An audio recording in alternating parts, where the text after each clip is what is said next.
राधा के श्याम।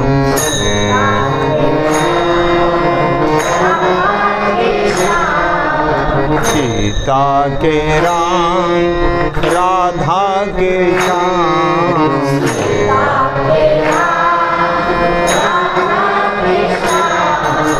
मीरा के प्रभु गिरधर नागर सूर के घनश्याम।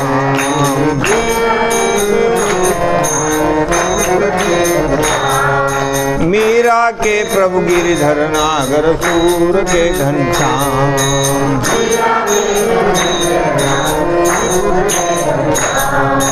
सीता के राम राधा के श्याम।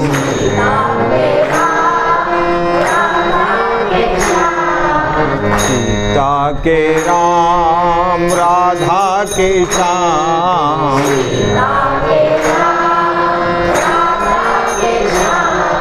मीरा के प्रभु गिरधर नागर सूर के घनश्याम।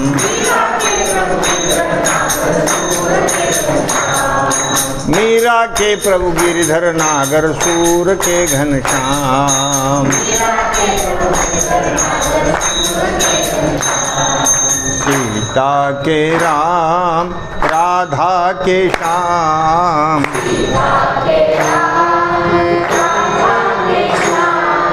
सीता के राम राधा के श्याम।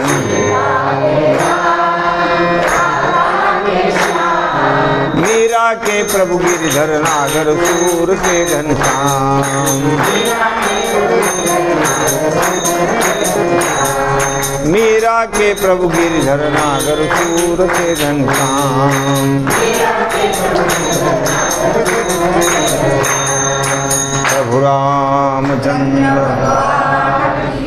बजरंग बली। श्री संत गोस्वामी तुलसीदास। शांति ब्रह्म भगवान बाबा। परम पूज्य भीम सिंह महाराज।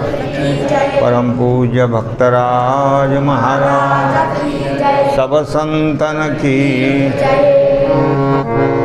नीलांबुजश्यामल कोमलांगं सीता समारोपितवामभागं। पाणौ महासायकचारुचापं नमामि रामं रघुवंशनाथं। अतुलितबलधामं हेमशैलाभदेहं। धनुजवनकृशानं ज्ञानिनामग्रगण्यं। सकलगुणनिधानं वानराणामधीशं। रघुपतिप्रियभक्तं ब्रह्माम्भोधिसमुद्भवं कलिमल प्रध्वंसनं चापयं। श्रीमच्छङ्गुमुखेन सुन्दरवरे संशोभितं सर्वदा। संसारामयभेषजं सुखकरं श्रीजानकी जीवनं। धन्यास्ते कुटिनं पिबन्ति सततं श्रीराम नामामृतं। पुण्यं पापहरं सदा शिवकरं भक्तिप्रदं। मायामोहमलापहं सुविमलं प्रेमाङ्कुरं शुभं। रामचरित्रमानसमिदं भक्त्यावगाहन्ति ये। ते संसारपरमघोरकिरणैः नयन्ति नो मानवाः। भक्तिभक्त भगवन्त गुरु चतुरनाम वपुये। इनके भगवन बन दिए नासे भी।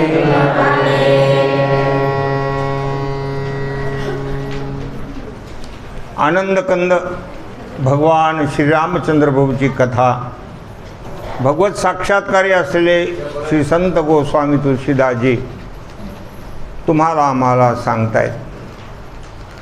काल आपण बघितलं की भगवंताचा स्वभाव कसा आहे. भगवान हे कृपानिधान आहे.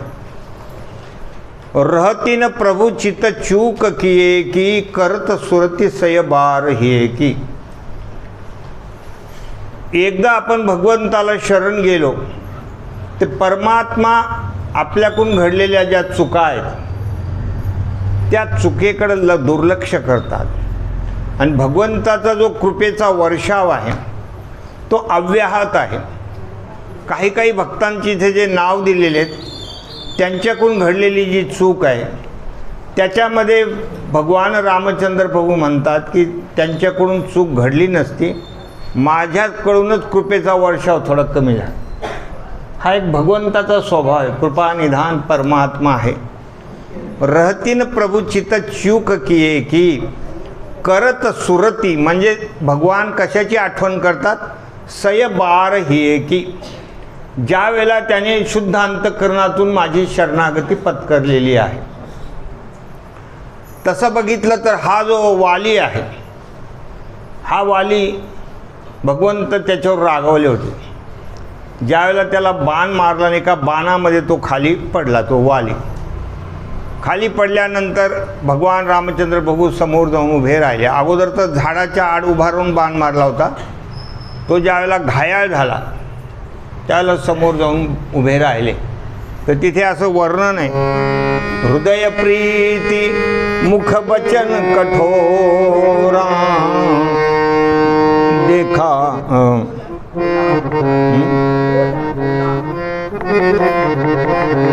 हृदय प्रीति मुख बचन कठोरा बोला चितव राम की ओरा. बोला चितव राम की ओरा. हृदय प्रीति मुख बचन कठोरा.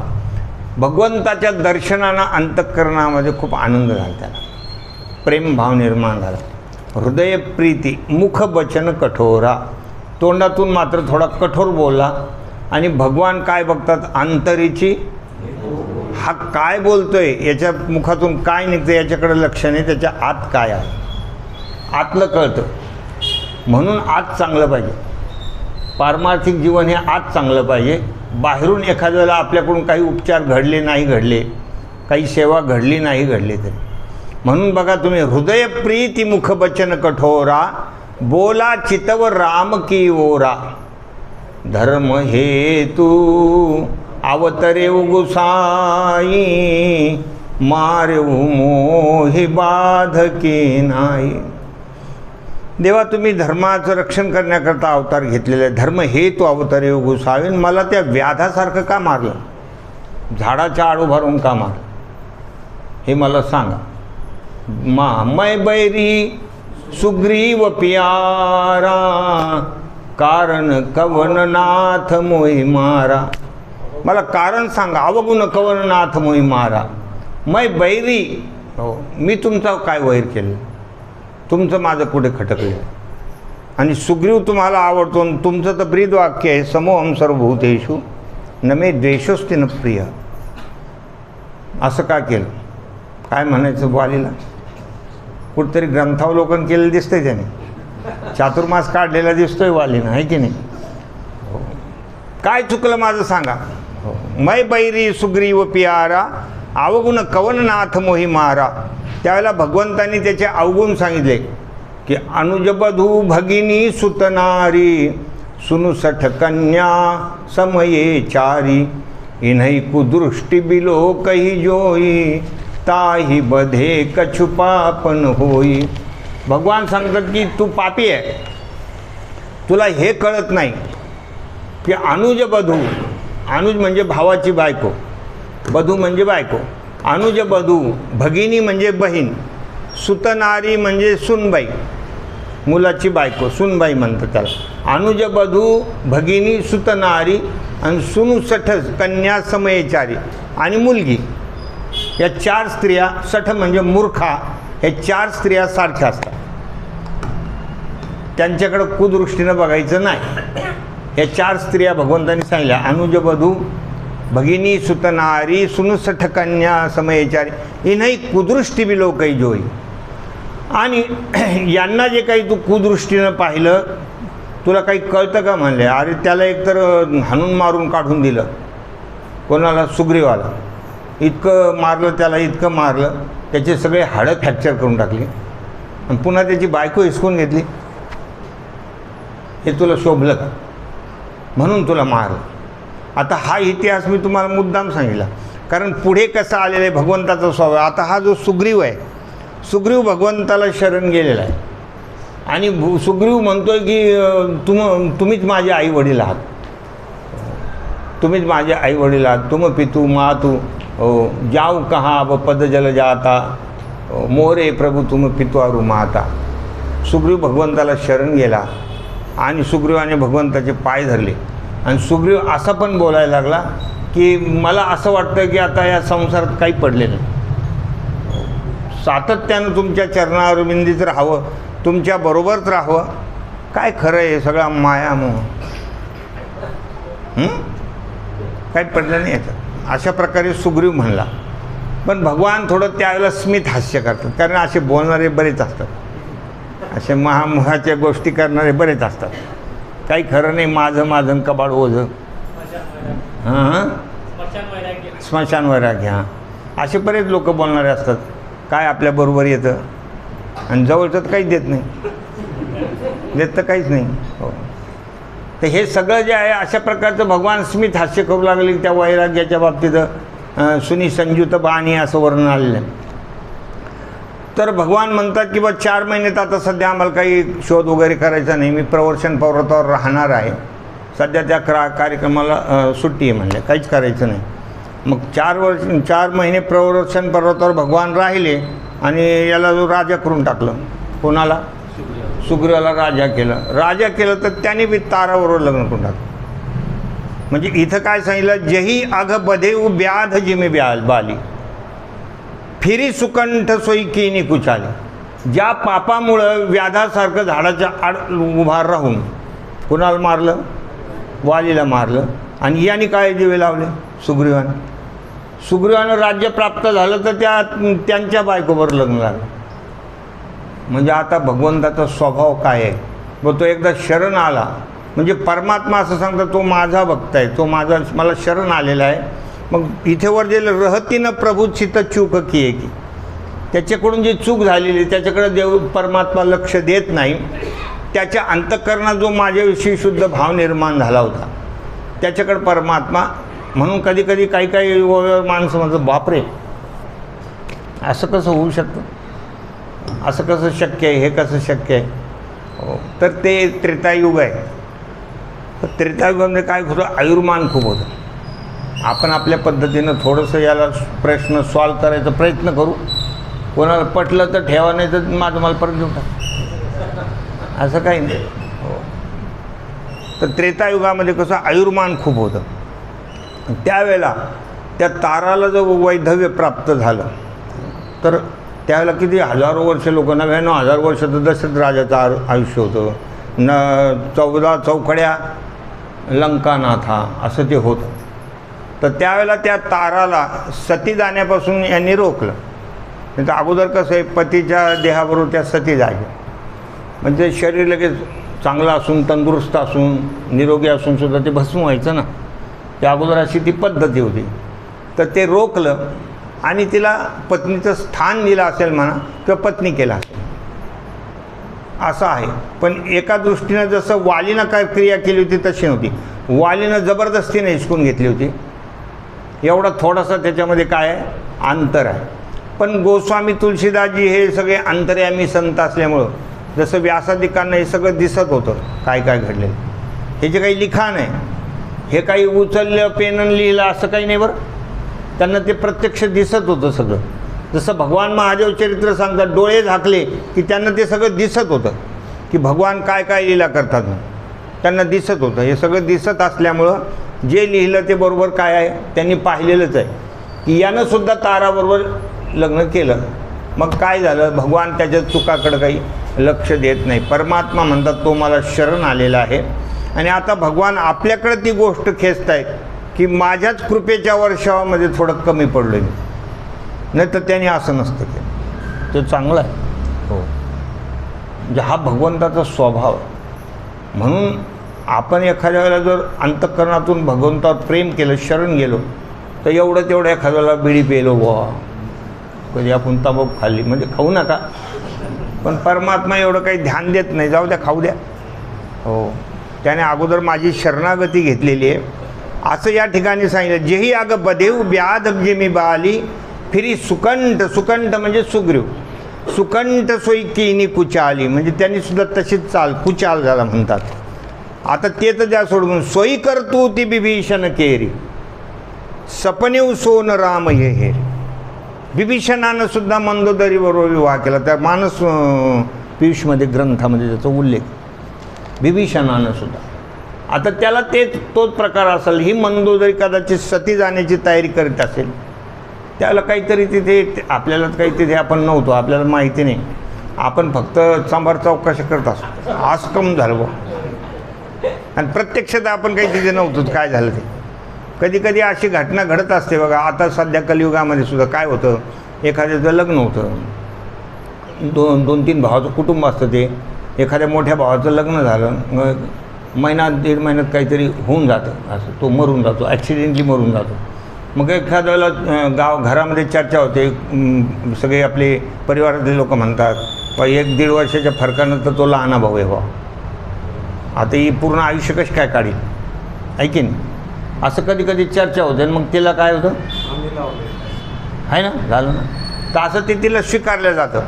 म्हणजे तिच्या जीवनावर जे दुःखाचं डोंगर पडलेलं आहे, त्या दुःखातून त्याला सोडवण्याची ती प्रक्रिया. तर अशी क्रिया ज्या वेळेला घडते, त्यावेळेला लोकाला चांगलं वाटतं का वाईट वाटतं, का त्यावेळेला मनुष्य असं म्हणाल का, हे कुठं बरोबर दिसतं का, आणि काही शोभून दिसतं का.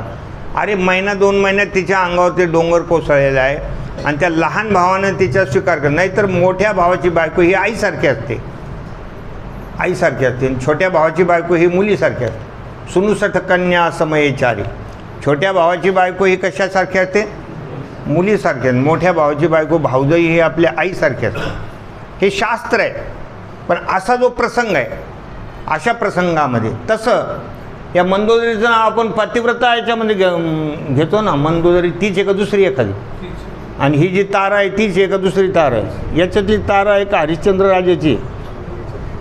मला कधी वाटतं की हरिश्चंद्र राजाची बी असू शकते, आहे की नाही, ती पण असू शकते. हां, 2 असू शकतात, ती पण असू शकते. हरिश्चंद्र ते तारामती, पण तारामती असं एवढं मोठं नाव मग शॉर्टकटच म्हणतात. असं कोणी जर तारामती कोणाला म्हणतं का सांगा बरं. याच्यात कोणी तारामध्ये हे तारा असंच म्हणतात. हो, तर अशा प्रकारे ती पण असू शकते. यामध्ये असे नावं आहेत. पण मंदोदरी काही मी अजून दुसरे कोणाचे ऐकलेले नाही आहे. ही मंदोदरी तीच असण्याची शक्यता आहे. ही पण पतिव्रता होते. पण तसा जो प्रसंग आहे, त्या प्रसंगाला समजा ज्याप्रमाणे पती पत्नीचा व्यवहार आहे तसा नसता पत्नीचा तिला एक दर्जा पण देऊ शकतात. व पत्नीसारखं तिच्याकडं दुसरे कोणी कुदृष्टीनं बघू नये म्हणून त्या पद्धतीनं ती स्वीकारली असेल, असंही असू शकतं. कारण आयुर्मान खूप आहे आणि ते पूर्ण आयुष्य, आणि तिकडं ते राहणारे तसे त्या प्रवृत्तीचे. आता रावण गेल्यानंतर बिभीषणाच्या काळामध्ये चांगलीच असतील ती सगळे लोक, पण असं काही घडू नये अशा प्रकारचा हा असेल.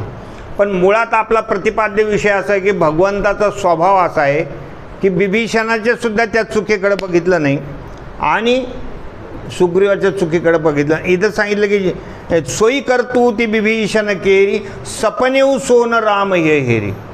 भगवंतांनी जागृती अवस्थेमध्ये तर त्या विषयाकडे बुद्धी लावलीच नाही, पण स्वप्नात सुद्धा त्यांच्या आलं नाही की ह्यांचं चुकलं म्हणून. स्वप्नात सुद्धा आलं नाही. तर त्यांनी असंच केलं आणि मग यांना मी मदत करून काय फायदा झाला. ह्या सुग्रीवाच्या नादी लागलो आणि त्यांनी तेच कुठाने करून ठेवलं. ज्याला रावणाला मारलं एवढं यांना दिलं. आपल्या भाषेत बोलायचं म्हणजे. हो, आणि ह्याने काय केलं या बिभीषण, हे शोभलं का त्याला. अशा प्रकारचं हे आपले उद्योग आहेत. पण भगवान स्वप्नात सुद्धा त्याचा विचार केला नाही. जागृतीचं त्या सोडून स्वप्नी सपनेहू सोन राम हे हेरी, म्हणजे हे म्हणजे हृदयामध्ये तो विचारसुद्धा आला नाही. विचार आला पण कोणता आला की माझ्याकडून कृपा कमी पडली.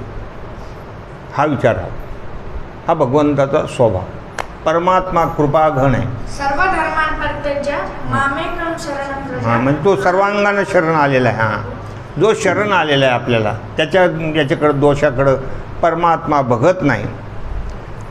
आणि ते भरतई भेटत सन्माने, राजसभा रघुबीर बखाने. ज्या वेळेला ते भगवान रावणाला मारून अयोध्या नगरीमध्ये आले, तर यांना घेऊन आले होते. त्यावेळेला हे बरोबर होते. सुग्रीव आहे, विभीषण आहे, हे बरोबर होते. हनुमंतराय होते, अंगद होते, असे काही निवडक लोक जे आहेत ते बरोबर होते. भगवंताच्या पुष्पक विमानामध्ये ते आले होते. मग आल्यानंतर सुरुवातीला भरतांची भेट झाली. तर 14 वर्षाचा तो काय होता, वियोग होता.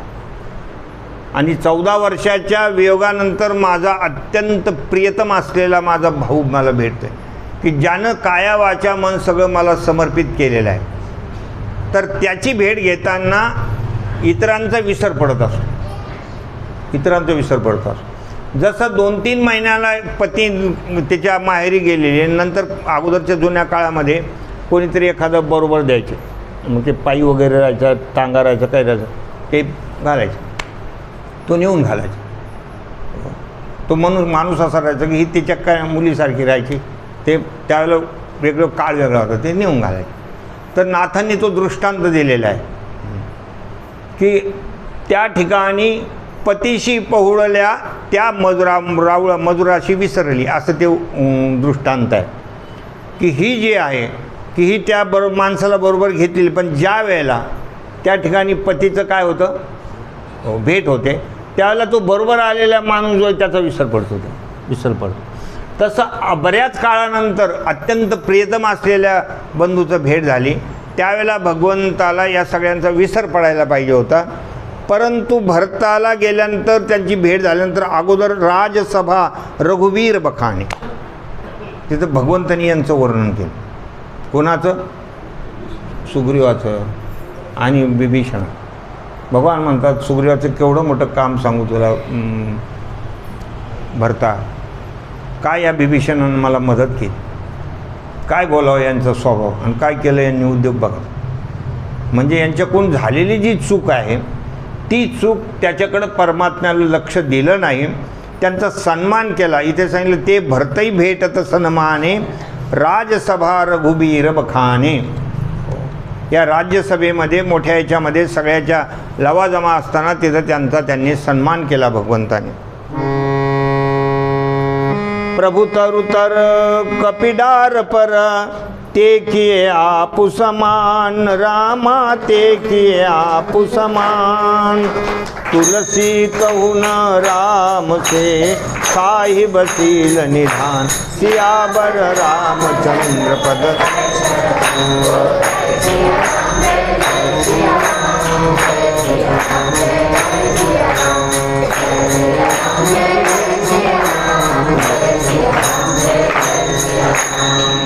प्रभु तरुतर कपिडार पर, ते किए आपु समान.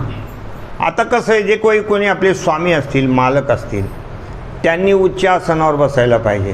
म्हणजे नौकर आहेत, जे सेवक आहेत, त्यांनी कुठे बसायला पाहिजे, खाली बसायला पाहिजे. पण इथं वर्ण प्रभू तरुतर, भगवान झाडाच्या खाली आणि वानर वर. हे वानर सैन्य कुठं होतं, प्रभू तरु म्हणजे झाड, तरुतर म्हणजे झाडाच्या खाली भगवान बसलेले आहेत. आणि कपिडार पर, वानर सगळे कशावर उड्या मारत होते, म्हणजे काही लोक काही वानर भगवंताच्या डोक्यावरून उड्या हाणायचे, डोक्यावरून उड्या मारायचे इकडं तिकडं. अशा डार पर ते किए आपु समान. अशा ज्या काही जे आपले होते वानर सैन्य, त्यांना सुद्धा भगवंतानं स्वतःसारखं बनवलं. अजून कसा स्वभाव पाहिजे बरोबर. याच्यापेक्षा काय, तुलसी कहून रामसे, साईब सील निधान. तुलसीदासजी म्हणतात काय प्रभू रामचंद्राचं मी वर्णन करून सांगू, काय भगवंताचा स्वभाव आहे. नाही तर माणसाला काय, एखाद्या नोकराने किंवा सेवकाने असं केलं तर सहन होतं का, सांगा बरं. सेवकाला तर त्याने खाली बसायला पाहिजे, जर पुढे तो मोठ्या याच्यावर आसनावर जाऊन बसलं तर ते सहन होत नाही. तुला कळतं का मी कोण आहे म्हणून, असं माणूस म्हणतात. तू कुठं बसलाय, मी कुठं बसलोय, काही अक्कल? असं बोलल्याशिवाय थोडं राहणार आहे कोणी?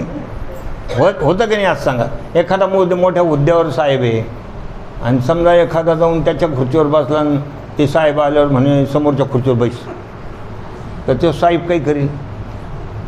साहेब त्याला काहीतरी बोलल्याशिवाय राहणार नाही.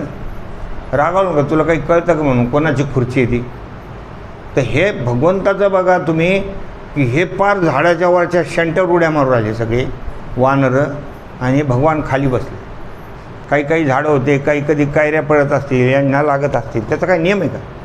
शेवटी वानर जनते वानर आहे, जांभळं खात असतील, काही खाली टाकत असतील, काही पण होत असेल, तरी भगवान आनंदी आहेत. त्यांनासुद्धा आपल्यासारखं केलं. राम निकाई रावरी है सबही को नीक, जो य साची है सदा तो निको तुलसीक.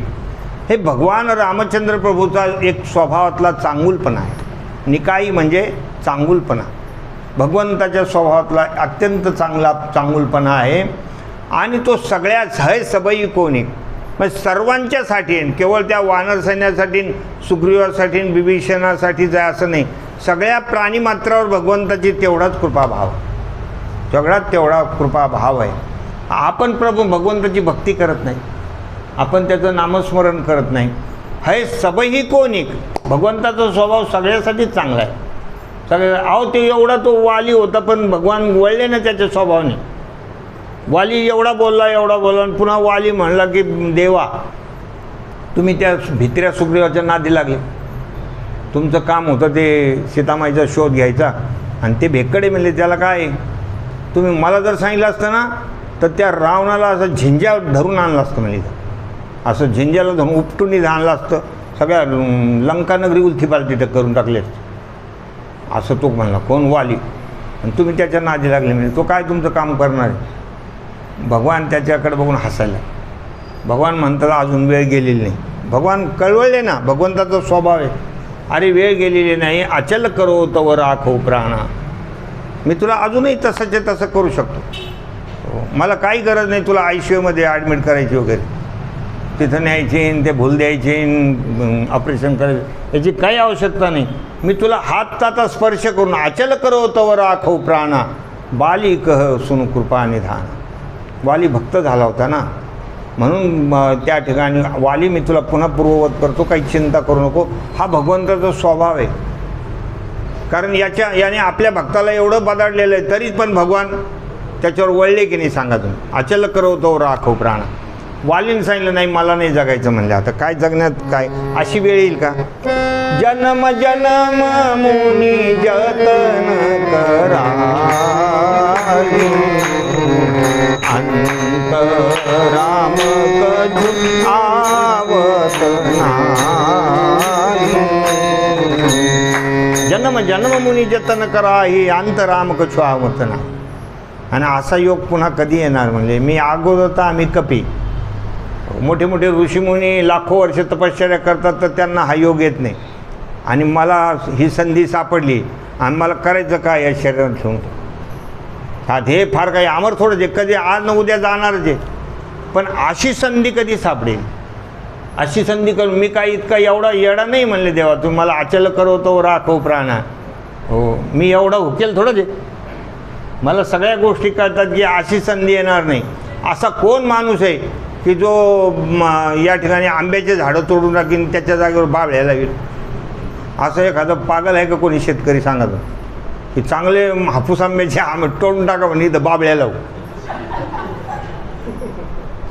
असं कोणी त्या शेतकऱ्याला लोक काय म्हणतील? आले ते बियाडे बाबळ्या, त्या बियाडे बाबळ्या दिले लावून. बरं, हे मी सांगत नाही, हाच दृष्टांत वालीनं भगवंता की जो आम झाकी लागे बबूर हे असं ते त्याच्यामध्ये आलेलं आहे, त्या छंदामध्ये आले आहे. त्याच्यात तो दृष्टांत म्हणून तुम्हाला सांगतो त्या रामायणामध्ये. मी काय इतका वेडा आहे का? तरी भगवंताचा स्वभाव असा की भगवान तिकडे वळले. म्हणून तुलसीदासजी सांगतात की असं सगळ्यासाठी भगवान कृपाघन आहे. जो य साचे सदा तो निको तुलसी. असा भगवंताचा स्वभाव आहे, तर भगवान नक्कीच माझ्यावर सुद्धा कृपा करतील, असा विश्वास तुलसीदासजींना निर्माण झाला. मला पूर्ण आता अटल माझा विश्वास झालेला आहे, मनामध्ये दृढ विश्वास झाला की परमात्म्याचा असा स्वभाव आहे. मी हे सगळं बघितलं म्हणून भगवान माझ्यावर निश्चितच कृपा करणार आहे. यही विधी निज गुण दोष कही सबही बहुरी शिरुनाई बरनऊ रघुबर बिसद जसो सुनी कली कलुषण साई. यही विधी निज गुण दोष कही. इतक्या आत्तापर्यंत तुलसीदासजीने काय आपल्यामध्ये दोष असतील ते सगळे वर्णन केले. गुण पण सांगितलं की बाबा माझ्याकडं तसं बघितलं तर दोषाचा मी भांडार आहे. मी कामी आहे, क्रोधी आहे, मंद आहे, अनेक सांगितलेलं आहे. तुम्ही सगळं ते बघितलं की तसा मी काही तसा लायकीचा नाही, अधिकारी नाही. हे सगळे काय सांगितले, दोष सांगितले स्वतःमधले. आणि गुण एकच आहे की माझ्या या कथेमध्ये फक्त रामचंद्र प्रभू आहेत. त्यांचं नाव याच्यात असल्यामुळं मग तेवढाच एक माझ्याकडं गुण आहे, बाकी काही नाही, सगळे दोषच दोष आहे. हे सगळं सांगितलं. पुन्हा सर्वांना जेवढ्यांना आत्तापर्यंत नमस्कार केला होता आत्तापर्यंत परत एकदा सांगायला वन्स मोर. याला म्हणतात यही विधी निजगण दोष काही सबही बहुरी शिरुनाई. आत्तापर्यंत ज्यांना ज्यांना तुलसीदासजीने नमस्कार केला त्या सर्वांना सगळ्यांना परत एकदा नमस्कार करतात. बरनऊ रघुबर बिसद जसू सुनी कली कलुषण साई. आता मी भगवान रघुवीरांचे निर्मल यश सांगणार आहे की ज्या कथेच्या श्रवणानं कलीचे सगळे दोष निवृत्त होऊन जातात. या कलियुगामध्ये असलेले जे दोष, जळती दोषाचे डोंगर, शुद्ध होती नारी नर, गाती ऐकती सादर जे पवित्र ही कथा, हे सगळे दोष नष्ट होऊन जातील. जाग बलिक जो कथा सुहाई भरद्वाज मुनि बरई सुनाई. या ठिकाणी जागबलिक म्हणजे याज्ञवल्क्य, हिंदी भाषा आहे जागबलिक. तर याला याज्ञवल्क्य मुनीने जागबलिक जो कथा सुहाई भरद्वाज मुनि बरई सुनाई. याज्ञवल्क्याने ही रामकथा भरद्वाज मुनीला सांगितलेली आहे. ही रामकथा कही हो सोई संवाद बखानी सुनऊ सकल सज्जन सुखमानी. याज्ञवल्क्य आणि भारद्वाजामध्ये जो झालेला संवाद आहे, जी कथा त्यांनी सांगितलेली तीच मी तुम्हाला सांगणार. कारण हे काही माझ्या पदराचं नाही, थोरा मोठ्यांचा हा प्रसाद, तेच मी सांगतो. आता मग इथे व्यासपीठावर येऊन मी बोलतो, कीर्तन करतो, प्रवचन आहे, काय जे असेल ते काही माझं स्वतःचं थोडंच.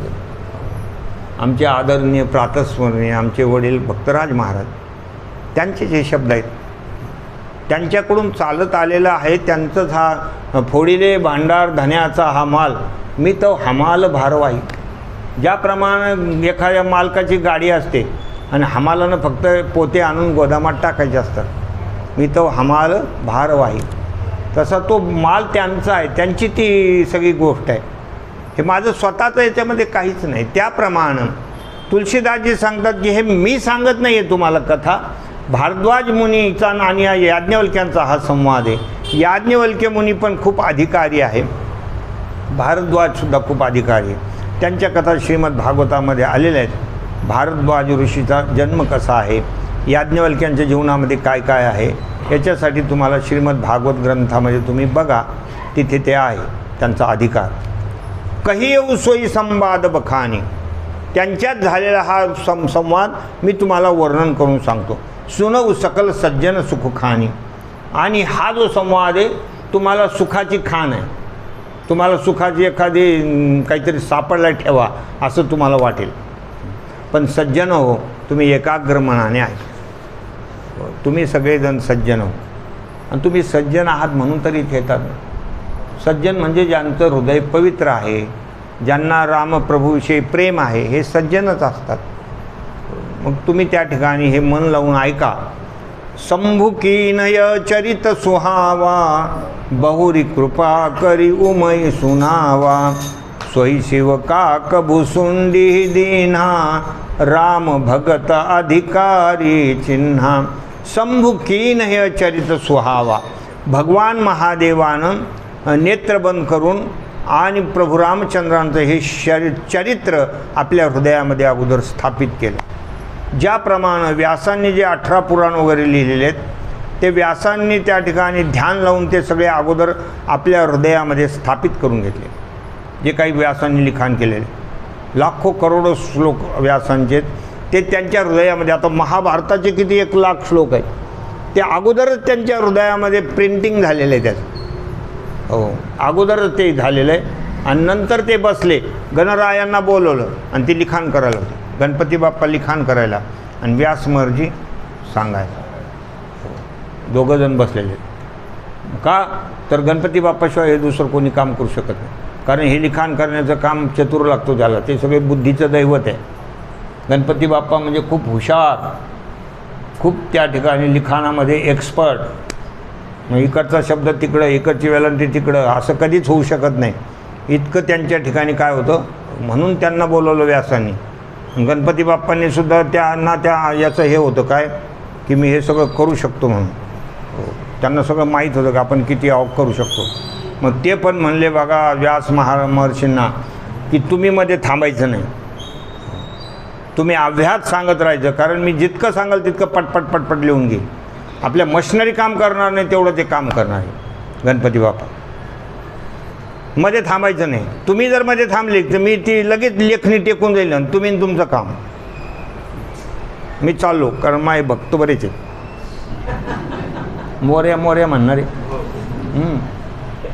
उत आला आहे माझ्या भक्ताला, मला तिकडं त्यांना काही टाईम द्यावा लागेल ना, ते कुठं पत्ते खेळून राहिले काय तो ते पाहावं लागेल की नाही. माझ्यासमोर काही जण बसून रातभर पत्ते खेळते, काही दारू पिते, या भक्ताकडे बघावं लागेल. गाणे म्हणून नाचते काही बाया त्यांच्यासमोर, गणरायाजवळ बायका पण असतात, पिक्चरचे गाणे लावतात, चाललं सुरू. हे सगळं गणपती राहायला कुठं टाईम आहे म्हणले. मला तुम्ही सांगा, मध्ये थांबले मला तिकडे बी पाहावं लागलं, माझ्याकडे लई काम आहे सध्या. मग यांनी काय सांगितलं की तुम्ही सुद्धा अर्थ कळल्याशिवाय पुढे धकायचं नाही. व्यासांनी सांगितलं तुम्ही सुद्धा त्या श्लोकाचा अर्थ कळल्याशिवाय पुढे धकायचं नाही. मग ते म्हणले काय हरकत नाही, मला कळणं काय अवघड आहे. मग ते सुरू झालं महाराज. तर त्यावेळेला ज्यावेळेला व्यासांना वाटलं की अजून तो श्लोक एखादा कुठ सांगितल्याशिवाय जमणार नाही, आता थोडं येतं मला श्वास घ्यायला सुद्धा टाईम द्याय ना. हो, आणि मग केव्हा आम्ही नाश्ता करायचा आणि कधी भजे खायचे आणि कधी काय करायचं. हे तर इतकं लिहायला भारी आहेत का काय. मग ते एखादा कुठ श्लोक सांगायचे. हो, कुठ श्लोक म्हणजे त्याच्यातच त्याच्या अर्थ राहायचे दडलेले. पण गणपती बाप्पासुद्धा मग डोकं खायचे, तोवर मग ते विचार करून घ्यायचे. त्या कुठ श्लोक म्हणजे कसा, श्रीमंती नुषुका शांता राजा को बुद्गुणोत्तमा हा, असे काही श्लोक आहेत. त्याचे प्रश्न उत्तर त्याच्यातच. श्रीमंती नुषुका शांता हा, सगळ्यामध्ये श्रेष्ठ पतिव्रता स्त्री कोणती, राजा को भूतगुणोत्तम हा, सगळ्यात श्रेष्ठ राजा कोण, सगळ्यात गुणवान राजा कोण. अशा प्रकारचे ते प्रश्न त्याच्यात. राजा को भूतगुणोत्तम हा, विद्वद्भिका सदा वंद्या, सगळ्यांनी त्याला वंदन करावं अशी कोणती गोष्ट आहे, असे ते श्लोकाचे उत्तर त्याच्यातच त्याचे उत्तर राहायचे. काय श्लोक आपण उच्चार केलेला आहे की श्रीमंती नुषुका शांता, सगळ्यात महान पतिव्रता स्त्री कोण. पहिला शब्द घ्यायचा श्रीमंती नुषुका शांता, सीता. त्याच्यातच उत्तर की सीताजी हा महान पतिव्रता आहे.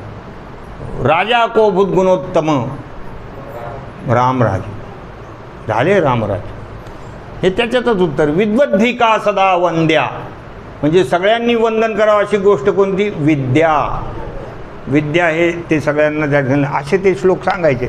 असे बरेच कुठ श्लोक आहेत महाभारतामध्ये ग्रंथामध्ये. तर तुम्ही पहा, शोध घ्यायचं, कारण तुम्ही अभ्यासू लोक आहे त्याच्यामुळं करा. तर हे सगळं लिखाण वगैरे केलेलं आहे असा तो विषय आहे. तर आपला जो प्रतिपाद्य विषय की या ठिकाणी संमुखीनं हे चरित्र सुहावा, ज्याप्रमाणे यांच्या हृदयामध्ये आधी स्थापित होतं नंतर सांगितलं जातं, तशी ही सगळी कथा भगवान महादेवाच्या हृदयामध्ये स्थापित झाली. बहुरी कृपा करी उमई सुनावा. नंतर उमेला म्हणजे पार्वती मातेला ते सांगितलं.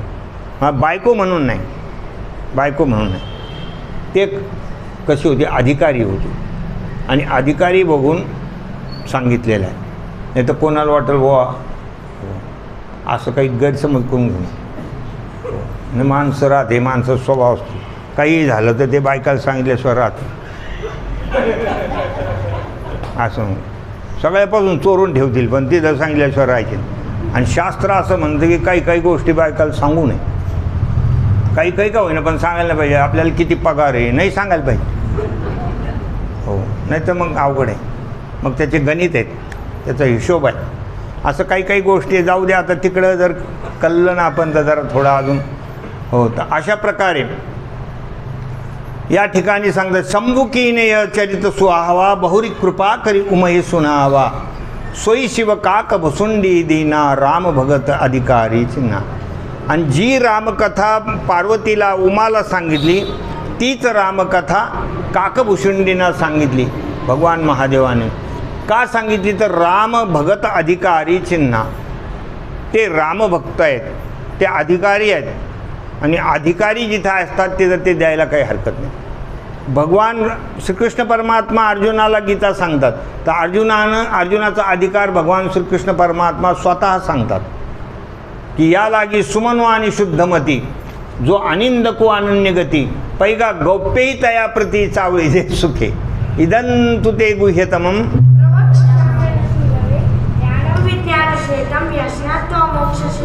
हां इदंतु ते गुह्यतमम प्रक्षाम्य सुयवे. की असूये म्हणजे तू फार अधिकारी आहे, तुझ्या ठिकाणी फार चांगली बुद्धी आहे, अनिंदकू अनन्यगती हे सगळ्या गोष्टी तुझ्या ठिकाणी असल्यामुळे आम्ही तुम्हाला ज्ञान सांगत आहोत.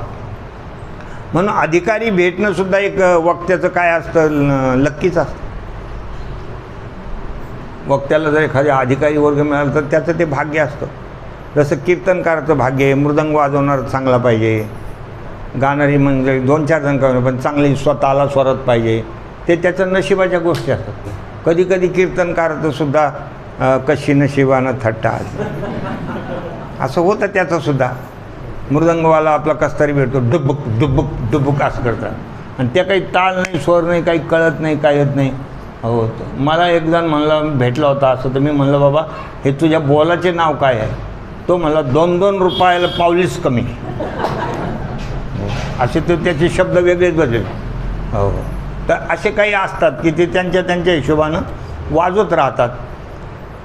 तर त्याला कोणीतरी लागतं. तसं या ठिकाणी अधिकारी असणं फार गरजेचं आहे. आणि इथे तर वर्णन अधिकाऱ्याचं असं आहे रामकथा के तेही अधिकारी जिनको सतसंगत अति प्यारी. रामकथा के तेही अधिकारी जिनको सतसंगत अति प्यारी. रामकथा श्रवण करणाऱ्याचे जे अधिकार सांगितले आहे, ज्याला साधू संतांची संगत खूप आवडते ते रामकथेचे अधिकारी आहे. असं सरळ सरळ त्याचं गणित आहे. म्हणून राम भगत अधिकारी चिन्हा. काकभुसुंडीसुद्धा त्यांचे जीवनकथा उत्तरकांडामध्ये ते सुद्धा अनेक साधू संत ऋषीमुनीकडे गेलेले आहेत आणि प्रत्येकाला दंडवत करून रामकथेबद्दल त्यांनी विचारलं. आणि लोमस ऋषीमुनीजवळ गेले तर लोमस मुनी त्याला ज्ञानाचा अधिकारी समजून ते निर्गुण ब्रह्माचं त्यांना ज्ञान द्यायला लागलं की तो सर्वांतर्यामी. ते म्हणायचे नाही, मला सगुण रूप राम रूपाचं मला राम भक्ती सांगा, मला त्यांचे कथा सांगा. लोमस ऋषी अत्यंत अधिकारी होते, तपस्वी होते. याचा हट्ट रामकथेचा आणि ते निर्गुण रूप सांगायचे. मग ते झालं ना महाराज, राग आला त्यांना. कसं राहतं, चंदन बी असलं पण लई लाकडावर लाकूड घासलं ना त्याच्यातून बी अग्नी निघतो. त्याप्रमाणे ते बी रागावले. मग त्यांनी शाप दिला, म्हणले तू लईच हट्टी झाला, असा झाला, कावळा होशील म्हणजे असं. तरी त्यांनी तो हट्ट सोडला नाही, तरी सोडला नाही. एक क्षणार्धात कावळा झाले तरी त्यांनी पाय पकडून तेच सांगितलं मला रामकथा सांग. आणि मग त्यांनी आशीर्वाद दिला की तुझा एवढा मोठा अधिकार होईल की तू जिथे राहशील तिथे अनेक जण विहंग तुझी कथा ऐकायला येतील आणि तुझ्या त्या पंचक्रोशीमध्ये मायामोहाचा प्रवेश होणार नाही. म्हणून असे ते काकभुसुंडी अधिकारी असल्यामुळं सोयी शिव काक भुसुंडी दीना राम भगत अधिकारी चिन्ना ते सन जाग बलिक पुनि पावा तिन पुनि भरद्वाज प्रतिगावा. आणि काकभुसुंडीकडून याज्ञवल्क्यांना ही कथा मिळालेली आहे आणि याज्ञवल्क्यांनी भरद्वाजानं सांगितली. जे अगोदर सांगितलं होतं ना भरद्वाजाचा याज्ञवल्क्यांचा हा संवाद आहे. मग ते भरद्वाजानं सांगितले. ते श्रोता बकता समशीला समदर्शी जानय हरिलीला. ते श्रोता आणि इथं बकता शब्द म्हणजे वक्ता. बकता आता ही हिंदी भाषा आहे, मग कोणाला वाटतं बकता आहे भाई असं, ते शब्दाचं एक हे असतं. हां, हिंदी मराठी भाषेचा फरक असतो. ते मराठी बोलणारा नोकर आणि साहेब हिंदीतला, साहेबाला मराठी कळत नव्हती आणि याला हिंदी कळत नव्हती. मग त्यावेळेला त्याला 80 रुपये पगार होता. जुना काळची गोष्ट आहे, 80 रुपये पगार आहे. तो म्हणला 1-2 रुपये पगार वाढला पाहिजे बुवा, आता खर्च वाढला, अमुक वाढला. साहेबाला सांगायला लागला, बोले साहेब जरा आता लई तंगी मंगी चालू आहे, पैसे पुरत नाही, थोडं 82 रुपये पगार, अशा प्रकारे बोला. साहेबाला कळा ना, तो म्हणला 80.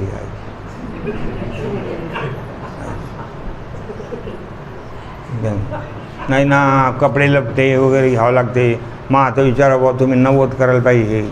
80. ते असतात याचं मराठीतून ते सगळे गारांनी समोर राहिला आणि त्याच्या प्रत्येकाला 80. म्हणले बाबा राहून द्या ते 82. काय तुम्ही अजून 2-3 रुपये कमी करायचे मागे आहेत. हो, काय लावलं म्हणले असं.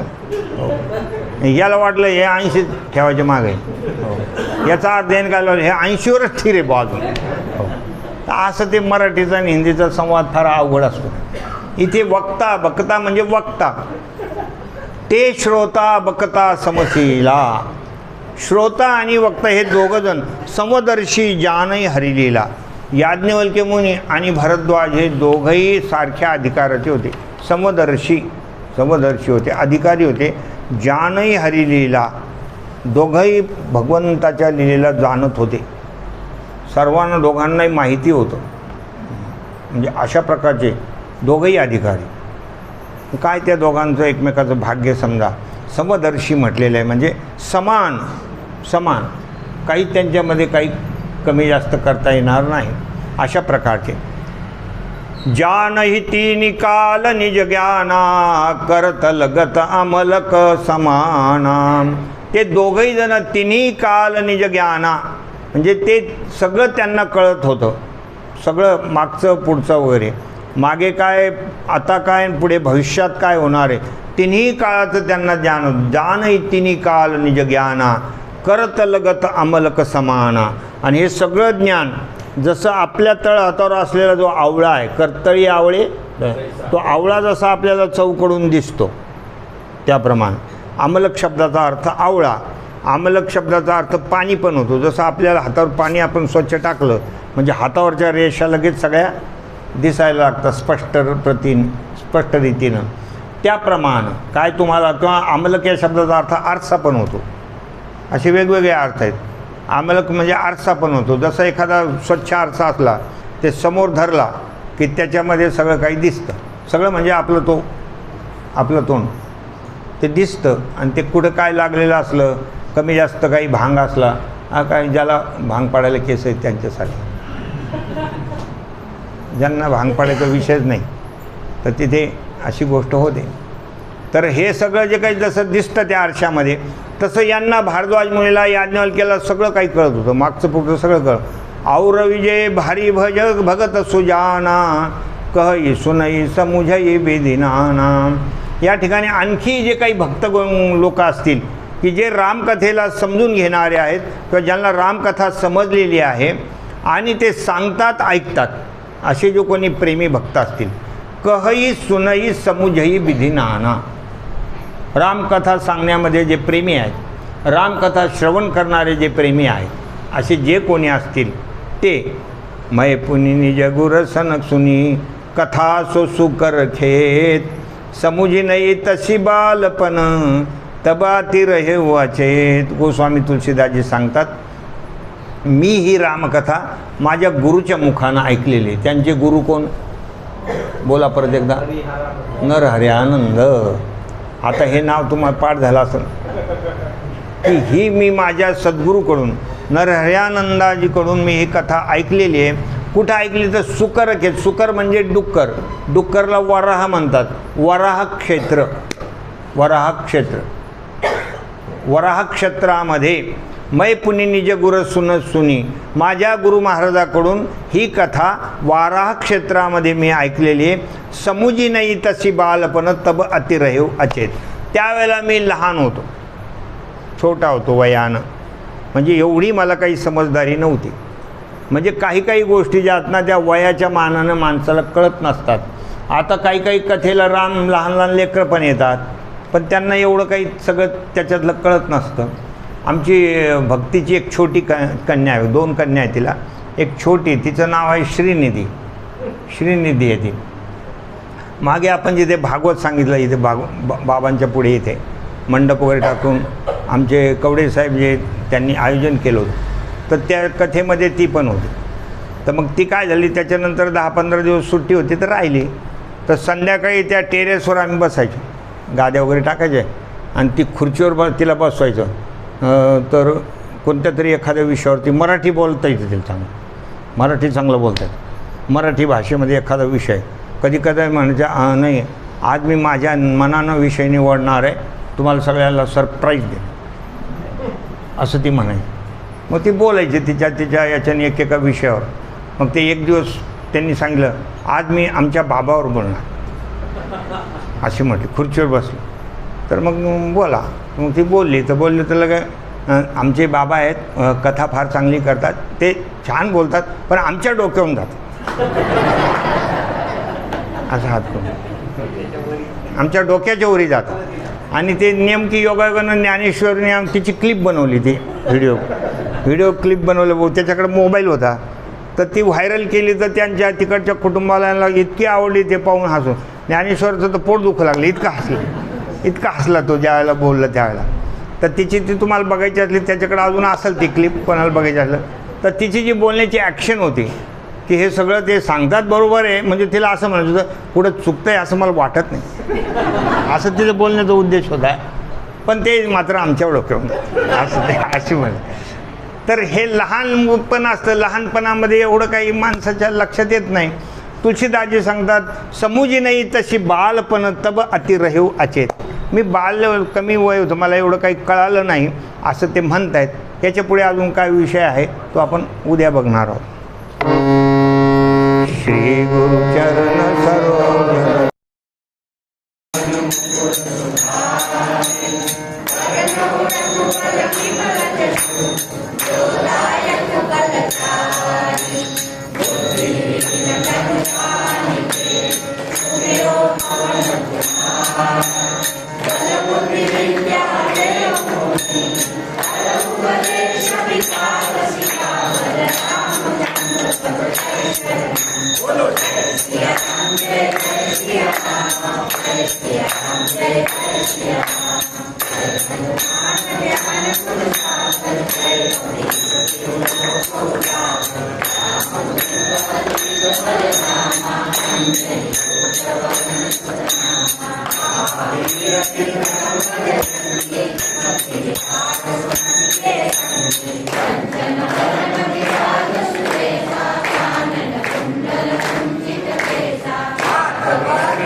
श्री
प्रभु रामचंद्र भगवान की जय।